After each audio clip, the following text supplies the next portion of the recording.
My family only invited me to the reunion to humiliate me by bragging about my cousin's new job. They had no idea he was my new employee. So I let them talk, all the way until my aunt called me a failure in front of everyone. So I just smiled, waited for silence, and said the four words that ended his career and her reputation forever. This is where the story truly begins, and you won't want to miss what happens. Make sure you're subscribed to see it through to the end. We're always curious. Where in the world are you all watching from today? Let us know in the comments. The email arrived at 10:17 p.m. on a Tuesday, glowing with a cruel blue light on the laptop screen balanced on my knees. I was 3 days into the worst flu I'd had in a decade, cocooned in a fortress of used tissues and half-empty mugs of tea. My head felt like a pressurized cabin, and my body ached in places I didn't know could ache. The email wasn't from my team, who were holding down the fort while I finalized our London expansion. It was from my mother. The subject line was deceptively simple: Vance family reunion, you must come. I groaned, the sound scraping my raw throat. I hadn't attended a full family reunion in 4 years.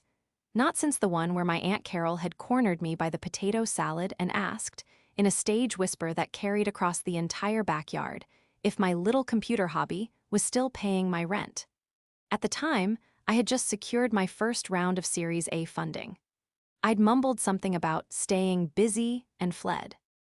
This time, the email's contents were far more direct. It was a forwarded message from Aunt Carol herself, a woman who weaponized enthusiasm in a way that always left me feeling small. Dearest family, it began, I am just thrilled to announce that this year's reunion at my home, of course, will be an extra special celebration. As you all know, my brilliant Jason has just landed the most incredible, life-changing job. It's a 6-figure starting position with a massive international firm. Bonuses, stock options, the works. He is just soaring. We are so proud. I closed my eyes. Jason, my cousin, golden boy Jason. For as long as I could remember, Jason was the standard bide which all other family members were measured and found wanting. Jason got a B on a calculus final. He's just so stressed, the boy is a genius. Jason crashed his dad's car. He has such quick reflexes, he managed to avoid hitting the mailbox. The email continued. I know it's last minute, but we must celebrate him. And of course, it's a wonderful chance for all of us to catch up and see what everyone's been up to. A cold dread, sharper than my fever, settled in my stomach. I knew exactly what seeing what everyone's been up to meant. It was a performance. A curated show where Jason was the star, and I, Erin Vance, was the audience-planted cautionary tale. The quiet, nerdy girl who did computer stuff, and at 32 was still unmarried, childless, and in their eyes, utterly ambitionless. The last line of my mother's personal note, however, was what twisted the knife. Please come, Erin. Aunt Carol specifically asked if you were coming. She said she worries about you. Just show your face for an afternoon, for me. Worries about me. That was the code. The polite, family-friendly way of saying they wanted to put me on display to make Jason's success shine even brighter. I looked from the email to the other document open on my laptop, a PDF waiting for my final digital signature. It was the onboarding package for the new Q4 cohort of senior strategy analysts for my company, Vance Meridian. My gaze drifted down the list of names until it landed on the third one. Miller Jason, start date, Monday. A slow, cold smile spread across my face, cracking the dry skin on my lips. My company, the little computer hobby they all dismissed, was the massive international firm Jason was joining. The firm I had built from nothing in my studio apartment, the firm whose logo was deliberately nondescript, the firm I had intentionally kept my name off of in all public-facing materials, preferring to let the work speak for itself. Jason, in his arrogance, had clearly not researched the board or the CEO. He just saw the 6-figure salary and the impressive title. I hit reply on my mother's email. You know what, Mom? You're right, I'll be there. I wouldn't miss it for the world. I took a long drink of cold, bitter tea. My headache was suddenly a little better. They wanted a show. I would give them one. but they had forgotten one crucial thing about me. They had forgotten that the quiet, nerdy girl was the one who always did her homework. And this time, I was more prepared than they could ever imagine. The betrayal wasn't just the setup, it was the years of being underestimated. And that, I decided, was a debt I was finally ready to collect. The 2 weeks between that email and the reunion were a blur of closing. The London deal and fighting the dregs of my flu. My CFO, David, a man who believed understated was a synonym for weak, had been begging me for years to do a PR push. "Aaron, no one knows who you are," he'd argued over a video call, his image buffering slightly. "Vance Meridian is a ghost. We're pulling in 9 figures, and the Times thinks we're a mid-level data processor in Ohio. You need to be on a cover. A conference, something." "David, we're not a ghost. We're discreet," I'd countered, my voice still raspy. "Our clients don't hire us for flashy PR. They hire us because we're the silent engine that fixes their billion-dollar logistical nightmares. They like that we're not splashy." "Fine," he'd sighed. "But one day, you're going to want that recognition, and you're going to wish you'd built the platform." I thought about that call as I drove my 5-year-old, unassuming sedan toward Aunt Carol's sprawling new-build house in the suburbs. I had intentionally left my Tesla, the one I'd bought myself as a congratulations for paying off my startup loans, at home. Today was not a day for flash. It was a day for camouflage. I parked 3 blocks away and walked, allowing the humid July air to settle on me. I wanted to look exactly as they expected me to look, slightly tired, slightly rumpled, and entirely unremarkable. As I rounded the corner, the house came into view. It was a monument to beige stucco, with a 3-car garage and a lawn so aggressively green it looked artificial. A giant, professionally printed banner flapped lazily over the entryway. "Congratulations, Jason. The future is yours." I took a deep breath and rang the bell. The door was pulled open by Aunt Carol herself, who enveloped me in a cloud of expensive perfume and hairspray. "Aaron, you made it. Oh, you poor dear, you look exhausted." It was the opening salvo, not "how are you," but an immediate confirmation of my presumed failure. "Just a little tired from work, Aunt Carol," I said, forcing a smile. "Oh, of course, your little job. Well, come in, come in. Everyone is just dying to see you." The house was packed.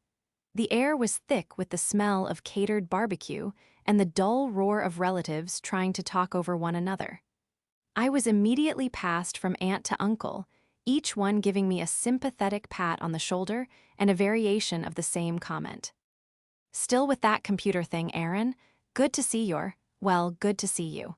Don't you worry, dear, your time will come." Each comment was a small paper cut, a deliberate reminder of my place in the family hierarchy. I just smiled, nodded, and kept my eyes peeled for the man of the hour. I found him holding court by the pool. Jason was, I had to admit, the picture of success. He wore a salmon-colored polo shirt, crisp linen shorts, and a watch that was aggressively shiny. He was surrounded by adoring aunts, all hanging on his every word as he gestured broadly. "And the VP of Global Strategy, he tells me, 'Jason, we're not just looking for analysts, we're looking for visionaries.' It's an incredible synergy. The potential for disruption is massive." I almost choked on my lemonade. Synergy? Disruption? He was parroting the exact keywords from the orientation handbook I had personally written 5 years ago. He finally spotted me. "Aaron, hey, long time no see, how's everything?" That was Jason's signature move. The vague, dismissive everything that implied my life was too small to contain any details worth asking about. "Busy," I said, keeping my smile firmly in place. Same old, but wow, Jason, this sounds incredible. A life-changing job. I heard it's with a massive international firm." He puffed up instantly. "Yeah, it's a pretty big deal. Vance Meridian, you've probably never heard of them. They're very exclusive." "Vance Meridian," I repeated, tasting the name. "No, doesn't ring a bell, but it sounds very impressive. Congratulations." "Thanks," he said, already losing interest and scanning the crowd for someone more important to talk to. Hey, I think they're still hiring for, like, data entry or something. I could probably put in a good word for you, get you out of that freelance stuff you do. The freelance stuff. I was the founder and CEO. He was, technically, my subordinate. The urge to laugh was so strong it was almost painful. That's so thoughtful, Jason, I said, my voice sweet. I'll definitely think about it. Aunt Carol swept in, handing her son a beer. Don't bother him with small-time stuff, Aaron. My Jason is on a rocket to the moon. She turned her beaming smile on him, then looked back at me, her expression tightening into one of pity. It's just wonderful. A real career. Security. A future. He'll be a millionaire before he's 30. She then leaned in, her perfume making my eyes water, and delivered the line she'd been saving all day. Unlike some people. I ate. Held her gaze. I didn't flinch, I just smiled. You must be so proud, Aunt Carol. Oh, I am, she said, pulling back, clearly disappointed I hadn't taken the bait. Now, if you'll excuse us, Arthur is about to make a toast. Do try to look happy, dear. As she led Jason away, I let my smile drop. The rocket to the moon was about to hit some unexpected turbulence. Because they had all forgotten one crucial thing. I was the one who had built the launch pad, and I was the only one who had the codes. To understand Aunt Carol, you have to understand the Vance family hierarchy. We weren't old money, but we were old pride. The family was built on the stoic, hardworking legacy of my grandfather, Arthur Morgan, a man who had turned a small woodworking shop into a moderately successful regional furniture business. He valued sweat, calluses, and tangible results. My father and his sister, Carol, were different. My father was quiet, content to be a high school history teacher, a profession grandfather Arthur respected for its stability, if not its ambition. Aunt Carol, however, had married a man who made a quick buck in real estate and had been desperately trying to rebrand the Vances as high-flying socialites ever since. For Carol, success wasn't about achievement, it was about perception. It was the zip code, the brand of the car, and the title on the business card. And I, in her eyes, was a catastrophic failure on all three fronts. I was the odd one, the daughter of the quiet history teacher. While Jason was playing quarterback, I was in my room learning to code in C++. While he was going to frat parties, I was building a database management system for a local nonprofit. My father had encouraged it. It's where your mind works, Aaron, he'd said. Don't ever let anyone tell you that's not valuable. But when my father passed away from a sudden heart attack during my sophomore year of college, my anchor was gone. My mother, bless her, was lost in her own grief. And Aunt Carol descended. I remember her coming to our house, ostensibly to help, but really to pass judgment. She'd walk through my father's study, where I'd set up my fledgling coding business, and tusk at the clutter. Aaron, honey, she'd said, picking up a server component, I know you're sad, but you can't just hide in here with these toys. You're 20 years old. You should be out meeting people, interning at a real company. Like Jason is at his father's firm. How will you ever find a husband if you smell like soldering iron? That was the crux of it. My failure wasn't just professional, it was personal. I wasn't following the script. When I dropped out of my prestigious university a year later, a decision that nearly broke me, it was because my little computer hobby had just received a $1.5 million seed investment. I couldn't do both, but I didn't tell them that. I couldn't. How could I explain venture capital to a woman who thought stock was something you bought at the supermarket? I just said, I'm starting my own business. The family's reaction was predictable. My grandfather looked disappointed, my mother wrung her hands, and Aunt Carol looked triumphant. I had confirmed her every prediction. I was the dropout, the weirdo, the failure. Well, she'd said with a tight, pitying smile, we all have our own path. I'm sure your father's pension will help until you get on your feet. I never corrected her. I let her believe it. I let her believe that for the next 10 years. I let her believe I was a struggling freelancer. I let her think I was just getting by. It was easier. It was my armor. While she was busy bragging about Jason getting a corner office at his dad's tiny real estate firm, I was quietly building Vance Meridian. I built it on the principles my father had taught me: integrity, precision, and silence. We didn't advertise. We acquired clients through word of mouth. We were the company that governments and Fortune 500s called when their systems were broken, their data was compromised, or their logistics were in chaos. My team and I flew to Zurich, to Tokyo, to London. We were the best, and we were invisible. And now, standing by Aunt Carol's chlorine-scented pool, I was watching the antagonist I had created in its full, glorious bloom. She had spent a decade cultivating this narrative of my failure, and today was meant to be her victory lap. She had trapped me, or so she thought. She had gathered the entire family as witnesses, but as I watched her preen, I realized she wasn't just an antagonist. She was a caricature. A woman so blinded by her own shallow definition of success that she couldn't see the truth even as it was preparing to serve her a drink. Aunt Carol clinked a spoon against a wine glass. A toast, everyone gather round. The murmur of the crowd died down. She climbed up onto the patio step, beaming, with Jason at her side. "Thank you all for coming," she trilled. "It's so wonderful to have the whole family together, especially to celebrate my brilliant, brilliant boy." She reached out and pinched Jason's cheek. He looked embarrassed but pleased. "As you all know," she continued, her voice rising in volume, "Jason has just accepted a position at one of the most prestigious firms in the country, a leader in global strategy. It's a job that people dream of, a job for leaders." She paused, her eyes scanning the crowd until they landed, with surgical precision, on me. "It just goes to show," she said, her voice dripping with false sincerity, "what happens when you have focus, when you have ambition, when you don't just give up and settle." The air grew thick. I could feel my mother's hand twitching on her glass. Several cousins looked down at their shoes. This was it, the public execution. "We are just so proud of him. He's going to be a millionaire before he's 30, you mark my words." She raised her glass. "To Jason, the future of the Vance family." "To Jason," the family echoed. As the cheer died down, Carol kept her hand on Jason's shoulder. Her smile was sharp.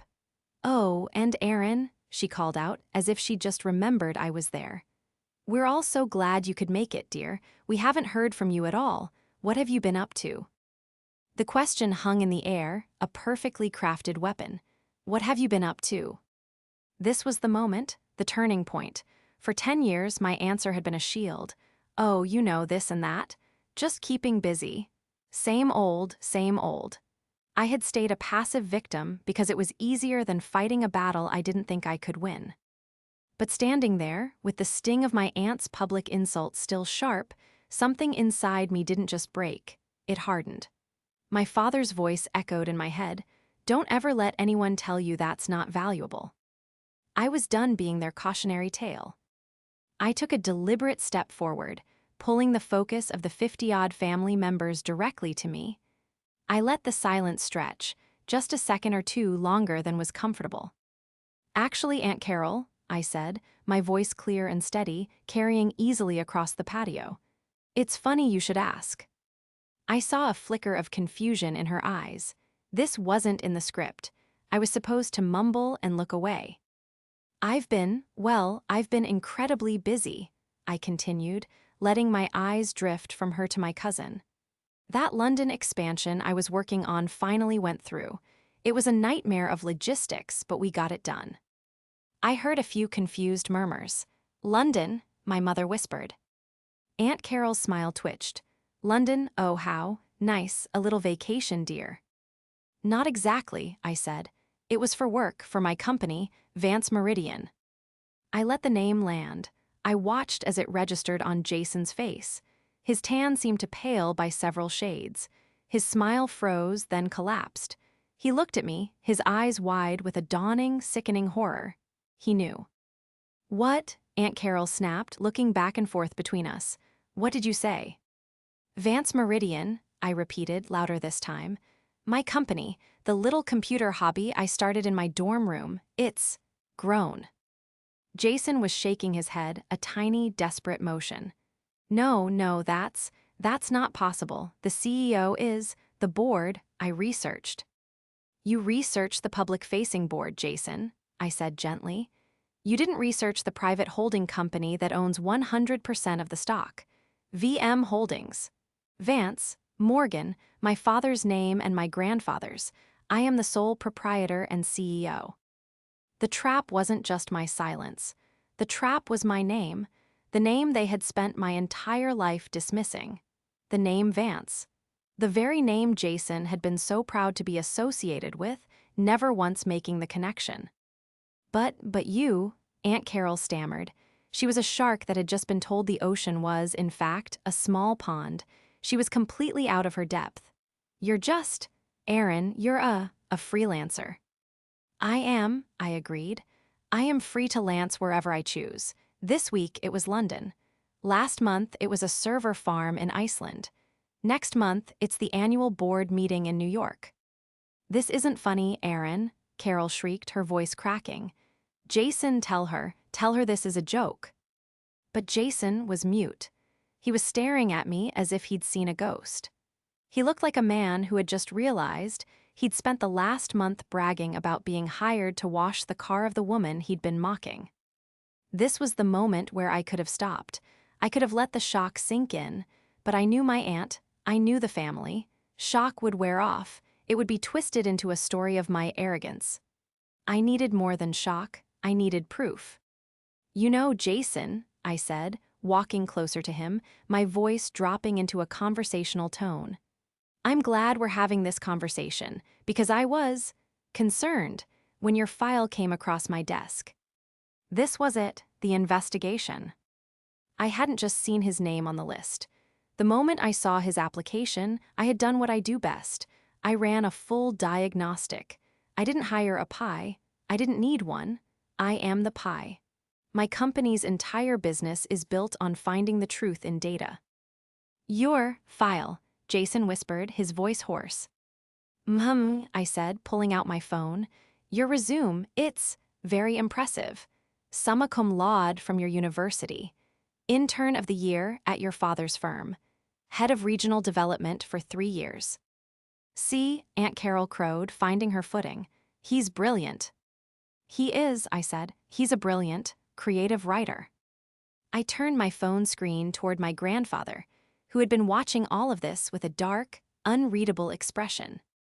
I was curious, I said, my voice ringing with cold, hard clarity. So I made a few calls. That summa cum laude, he was 40 credits short. He didn't even graduate. He withdrew due to personal reasons after his fraternity was suspended for cheating on finals. The Intern of the Year award, it was from his father's firm. He was the only intern. And head of regional development? Jason, your father's firm is a 2-person office above a dry cleaner. The region you developed was the new territory for the office coffee machine. A collective gasp sucked the air from the patio. Every eye was on Jason, whose face was now a mottled, terrified red. He stammered. You can't, that's HR, that's confidential. It is, I agreed. It's confidential company information, and as the CEO, I have a right to know who I'm hiring, or, in this case, who I'm not. Aunt Carol lunged forward. You're lying, you're a liar, you've always been a jealous, bitter little. Aunt Carol, I said, my voice like ice, stop talking. And she froze. You are accusing me of lying about falsified corporate documents. You are doing it in front of 50 people, including my own legal counsel, who is probably my second cousin, but I'm not sure. But more importantly, I said, turning to Jason, you're trying to defend a man who committed resume fraud to gain a 6-figure position at a multinational corporation. I looked at Jason. The golden boy was gone. In his place was a terrified 28-year-old who had just been caught. You lied on your application, Jason, I said softly. To my company, that's a federal offense. The silence that followed was so profound I could hear the hum of the pool filter. Aunt Carol looked like she'd been struck. Her mouth opened and closed, but no sound came out. Jason was physically trembling, his eyes wide with panic. A federal offense, my mother whispered, her hand flying to her chest. Misrepresenting credentials to a publicly traded, or in my case, soon-to-be, federally contracted corporation is a very serious matter, I said, not taking my eyes off Jason. It's not just fudging a resume, Jason, it's fraud. This was the first major confrontation. I had laid the groundwork, and now I was revealing the first layer of the truth. I had expected denial. I had expected anger. What I got was desperation. I didn't. I mean, everyone does it. Jason blurted out, his voice cracking. It's not a big deal, it's just, marketing. Aunt Carol, seeing her son's pathetic defense, snapped back to life. But her usual bluster was gone, replaced by a brittle, panicked rage. He's right, how dare you come here and attack my son, you're jealous, you've always been jealous of him.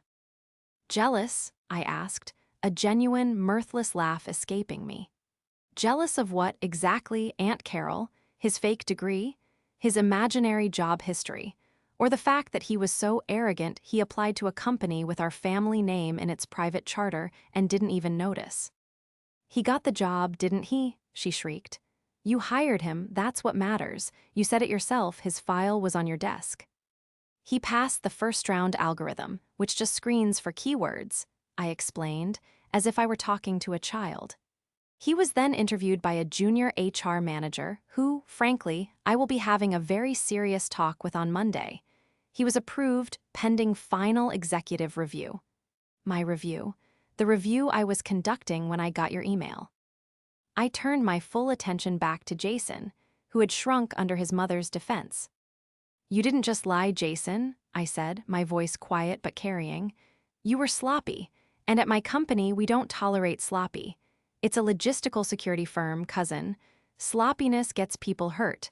Sloppiness costs millions. Sloppiness in our world is not an option. Aaron, he pleaded, finally looking me in the eye. It was the first time he had ever looked at me like I was his equal, let alone his superior. Aaron, please, I can explain. It was my mom, she. Don't you dare, Aunt Carol hissed, grabbing his arm. Don't you dare blame me, Jason Miller. I did everything for you. I made you. You made a fraud, Carol. A new voice boomed, cutting through the tension like a circular saw. Every head turned. My grandfather, Arthur Morgan, was on his feet. He was a tall man, still imposing at 78, and he was staring at his daughter with a look of such profound disappointment and fury that Aunt Carol physically recoiled. He had been silent until now, observing from his chair at the head of the table. The patriarch had finally spoken. Arthur, Carol began. Be quiet, he commanded. He didn't raise his voice, he didn't have to. The patio was silent. He walked slowly, his cane thumping on the stone until he was standing in the middle of the circle between me and my aunt. He looked at Jason. Did you lie on the application? Jason's face crumpled. He looked at his mother, then at the ground. I exaggerated, a little. The degree, did you graduate summa cum laude? Arthur pressed. No, sir. The words were barely audible. Did you graduate at all? No, sir. Grandfather Arthur closed his eyes for a brief moment. When he opened them, he wasn't looking at Jason. He was looking at Carol. You, he said, and the word was full of gravel and steel. You did this. You pushed this boy, your son, to be a billboard for your own vanity. You valued the sound of success so much, you forgot to teach him the work of it. Father, that's not fair, Carol cried. I just wanted him to have the best. I wanted him to be someone, not like. She stopped, but her venomous glance in my direction finished the sentence. Not like Aaron, I finished for her, my voice flat. Yes, she shrieked, all pretense of control gone. Not like you. Hiding in your room, playing with computers with no husband, no children, no life. I wanted more for my son. And what did you get, Carol? Grandfather Arthur's voice was deathly quiet. You got a liar. You got a fraud who was about to be arrested." "Arrested?" Jason yelped, his panic turning shrill. "Aaron, you wouldn't. We're family." Ah, there it was. The final, desperate card to play. Family. The word they had used as a bludgeon against me for 20 years was now being offered as a shield for him. I looked at him, at his terrified, pleading face, and for the first time I didn't feel anger. I felt tired. "Family," I repeated. "That's a very interesting word. You're right, Jason, we are family. And as family, I was prepared to handle this quietly. I was going to call you tomorrow, before your start date. I was going to tell you that your offer was rescinded due to the discrepancies in your application. I was going to give you a very stern, very private lecture about fraud and integrity." I paused, letting the was hang in the air. "But that was before this," I said, gesturing to the stunned crowd. "That was before your mother gathered the entire family to watch her humiliate me. That was before she called me a failure. That was before you offered to get me a job in data entry." I looked at my grandfather. "This isn't just about a lie on a resume, is it, Grandpa?" He looked back at me, his old eyes sharp. "No, Aaron, it's not. This is about 10 years of whispers," I said, turning back to the crowd. 10 years of being the family joke. 10 years of poor Aaron. All while I was building a company that is currently worth more than every single house in this neighborhood combined. All while I was creating hundreds of real jobs. Jobs that, ironically, Jason, you weren't qualified to hold. The first confrontation was over. The truth about the resume was out. But the real case, the one I had been building for a decade, was just beginning. The atmosphere on the patio was no longer celebratory. It was a courtroom. And Aunt Carol, realizing she had lost the battle over Jason's brilliance, shifted her tactics. If she couldn't win on facts, she would try to win on emotion. She went for the one person she thought was still on her side. "Arthur, you can't let her do this," she wailed, turning to my grandfather. She's ruining him. She's doing it out of spite, because she's jealous. Look at her. She's cold. She's not normal." She was right about one thing. The stakes were escalating, but they weren't escalating for me. They were escalating for her. I held up my hand. "Aunt Carol, I told you to stop talking. You're not helping him." "Aaron," Grandfather Arthur said, his voice cutting in. He ignored his daughter. He was focused on me. "What, exactly, does your company do?" This was the opening. This was the moment to build the case. "We're a logistics and security firm," I said, my voice crisp and professional. "But that's a simple way of putting it. We're a solutions company. When a shipping conglomerate's entire container system is hacked and held for ransom, they call me. When a new bank's online security protocol fails a stress test and they're facing billions in liability ties, they call me. When the Department of Defense needs a secure, encrypted network to coordinate a new global supply chain, they call me." I let that last part sink in. My uncle, the one who worked for the post office, visibly gulped. "We have offices in New York, London, Tokyo, and Zurich," I continued. "We employ over 800 people, not including contractors. And yes, last year our valuation topped $9 billion. A woman in the back, one of my cousins, fainted, just buckled at the knees and went down. No one moved to help her. They were all staring at me as if I had just grown a second head." "9 billion," my mother breathed, her eyes as wide as saucers. Aunt Carol just shook her head, a strange, high-pitched laugh bubbling up from her chest. "Lies, more lies, you're pathological, you're making it all up. Jason, she's making it up, isn't she?" But Jason wasn't listening. He was staring at the ground, a look of dawning comprehension on his face. He knew. He had seen the internal company branding. He had seen the budgets for the strategy department he was joining. He knew, better than anyone, that I wasn't lying. "It's true," he whispered. The orientation materials, the non-disclosure agreement, it mentioned federal contracts. I thought it was just, boilerplate." Aunt Carol's face turned an astonishing shade of purple. "You idiot," she screamed at her son. "You believed her." It's not a matter of believing, Carol, I said. It's a matter of public record, for anyone who knows where to look. This was the second confrontation, not with threats, but with irrefutable proof.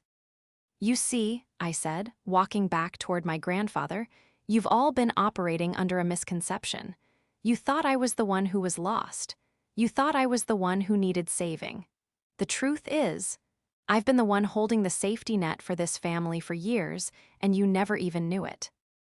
I looked at my grandfather. Grandpa, your furniture business.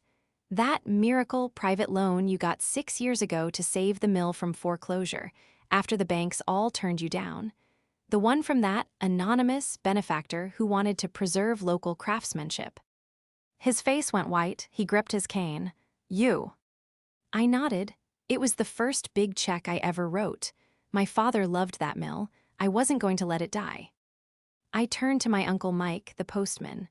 Uncle Mike, your daughter, my cousin Sarah, that full-ride scholarship to medical school, the one from the Vance Education Trust. He looked at me, his mouth agape. There is no Vance Education Trust, I said softly. I'm the trust. I've paid for her tuition, her books, and her housing for the last 6 years. She graduates top of her class in May. I looked around the patio, at my cousin who had fainted and was now being helped up. At my cousin Amy, who just bought her first house, that first-time homebuyer's grant that matched her down payment, that was me. I finally turned back to Aunt Carol, whose face was a mask of disbelief and horror. And you, Aunt Carol, you most of all. I never took a dime from you, she spat. You didn't, I agreed. But your husband did, his real estate business. It didn't miraculously recover after the 2008 crash. It was bankrupt.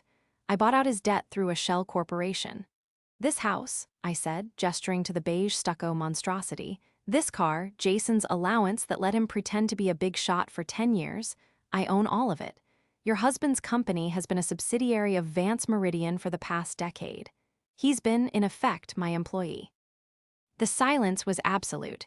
This was the final, irrefutable proof. This was the moment that broke the spell. Jason, who had been listening to all of this with a look of growing, agonizing shame, finally looked up. He didn't look at me. He looked at his mother. You knew, he whispered. You knew we were, that dad.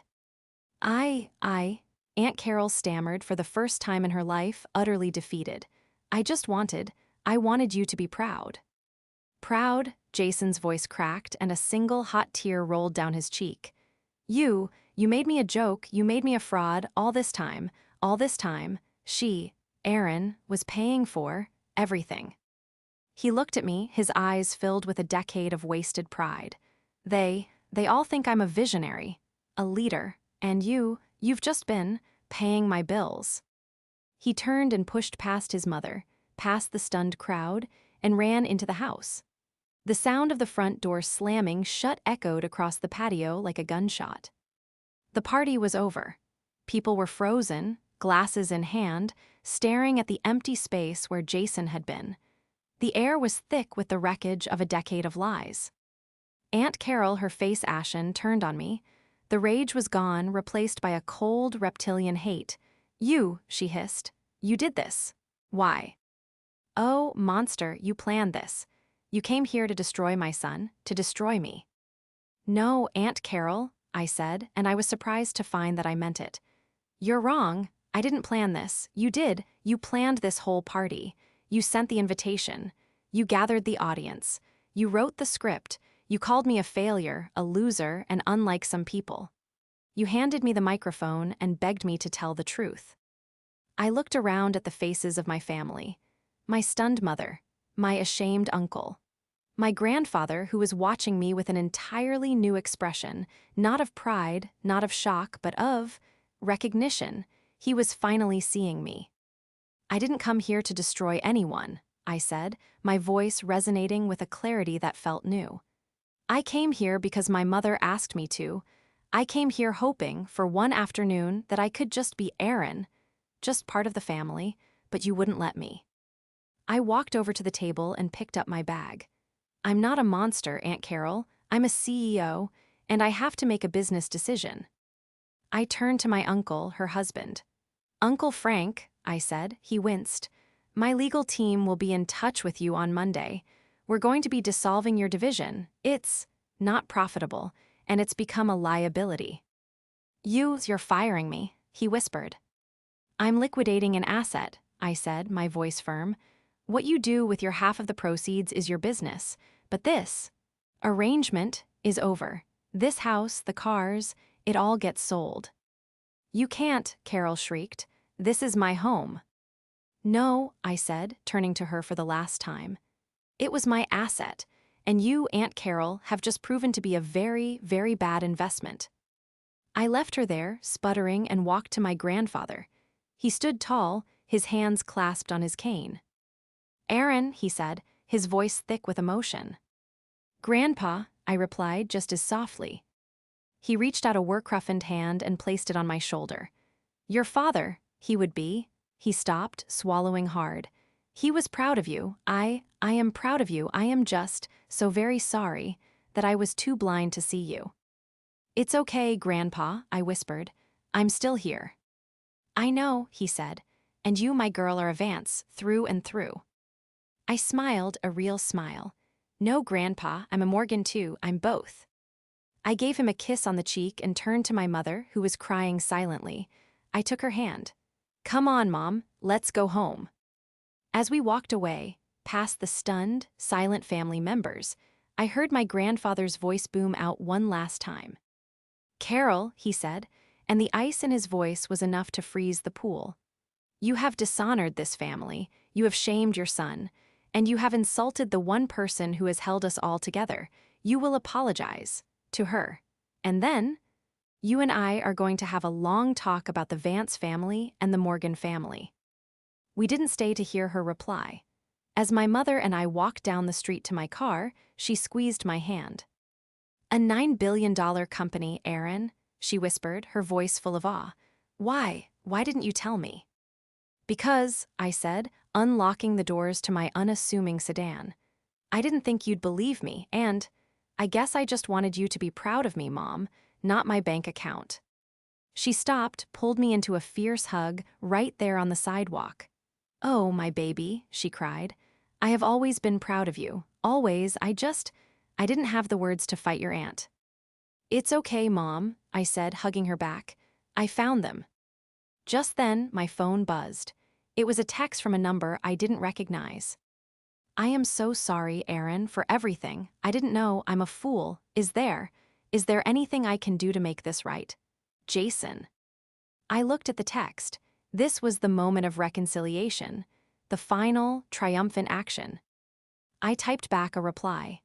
"You can start by telling your mother the truth, and then you can start over. Go get your degree, for real this time. Apply to my company in 4 years. We have an excellent internship program. You'll have to start in data entry." I hit send. A moment later, a reply. "Thank you, I will." I smiled. Maybe there was hope for him yet. The downfall of Aunt Carol was not as dramatic as a movie. It was, in many ways, quieter and more complete. As I had predicted, my legal team was ruthlessly efficient. The dissolving of her husband's subsidiary was quick. The house was sold within a month. A short sale. As it turned out, I had been the sole creditor. They were forced to move into a small condominium on the other side of town. My Uncle Frank, surprisingly, thrived. Freed from the pressure of his wife's expectations, he took his half of the liquidation and got a simple job at a local hardware store. My mother said she ran into him, and he looked happier and 10 years younger. Aunt Carol, on the other hand, did not. She became a social ghost. The family she had tried to impress had all been witnesses to her. Humiliation. The pride she had built her life around was gone, replaced by the crushing reality of her own poor character. She had lost her house, her status, and most importantly, her audience. Jason, true to his word, disappeared. He sent me one final email, a formal letter of apology that was copied to my grandfather and my mother. In it, he took full responsibility for the resumed fraud, for his arrogance, and for the years he had spent mocking me. He announced he had enrolled in community college and was getting a job to pay for it himself. It was the most impressive thing he had ever done. My relationship with my grandfather, Arthur Morgan, was transformed. He started calling me every Sunday, not to check up on me, but to talk. He'd ask about my business, about logistics and cybersecurity. He told me stories about my father I had never heard. He came to my office, walked through the floors, and looked at the bustling but quiet analysts with a look of profound respect. He finally understood that my work, like his, was about building something real. My mother, for her part, became my biggest champion. She took great delight in telling the story to anyone who asked, though her version was much kinder than mine. In her telling, I was a quiet genius who had saved the family.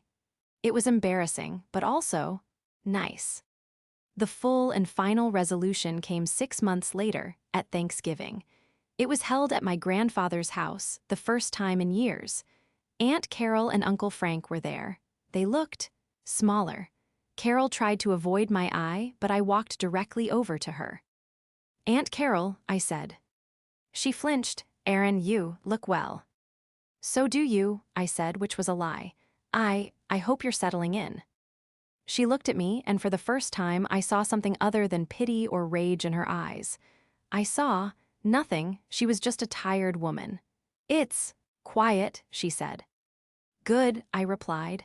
"Listen, my company's charitable trust, the one that's real," I added with a small smile, "is looking for a new administrator. It's mostly paperwork. Managing the grants for the scholarships, like the one Sarah has. It's a job if you're interested." She stared at me, her mouth open. You'd give me a job." "It's a chance to do some actual good, Aunt Carol," I said. "To rebuild, to actually be proud of something. It's your choice." I didn't wait for an answer. I walked away, feeling a weight lift off my shoulders I hadn't even known I was carrying. Later, as we were all sitting down to dinner, my grandfather stood up. He raised his glass. "This year," he said, his voice thick, "I am thankful for many things, for my family, for our health, but most of all, I am thankful for clarity." He looked right at me. For too long, we in this family have valued the noise of success, the loud brags, the shiny toys. We were fools. We forgot what both our names, Vance and Morgan, truly stand for: integrity, hard work, and building things that last. He raised his glass higher. "To my granddaughter, Erin, who, in her quiet, persistent, and brilliant way, never forgot, she is the best of all of us. She is the new standard. To Erin." "To Erin," the room echoed. I looked around the table, at my mother weeping openly, at my uncle smiling a real smile, at Jason, who had texted me a simple, "Happy Thanksgiving, boss," and at Aunt Carol, who was looking at her plate but who raised her glass just a fraction of an inch. It was peace. It was vindication. My little computer hobby hadn't just made me a millionaire. It had given me the power to save my family, to expose a fraud, and, finally, to rewrite my own story. And as I raised my glass, I knew deep in my bones that my father would have been so proud.